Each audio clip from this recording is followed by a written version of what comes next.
Before we jump into building your website, I want to go over a few things that I think are really important to keep in mind as we move through the rest of this course. There are 3 things that I've seen pop up really often when people are building their own website. First, you should view your website as a constant work in progress. It's not something that you set up once and then never have to touch again.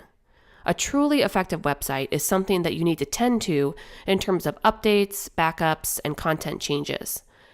You want to constantly evolve your website to meet the needs of your visitors. Second, don't spin your wheels when you are creating the first version of your website.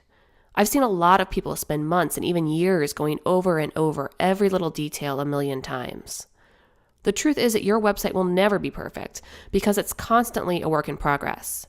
Now, you do want to feel good about what you're putting out there, but the key is to quickly set up the minimum viable product that will work for you. You can always edit and change things later on very, very easily, and I'll show you how to do that throughout this course.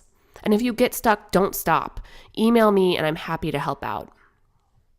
And the final thing I want to say is that it's very normal to want to change your website pretty dramatically within the first year or so.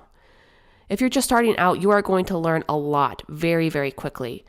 You'll see what works and what doesn't work, and the visitors to your website will also tell you what works and what doesn't work. So after some time, you might find that you need to redesign your website, or maybe you need to change things up quite a bit. If this happens, it doesn't mean that your website failed. Your website is something that you are constantly learning from and constantly changing to meet the needs of your visitors.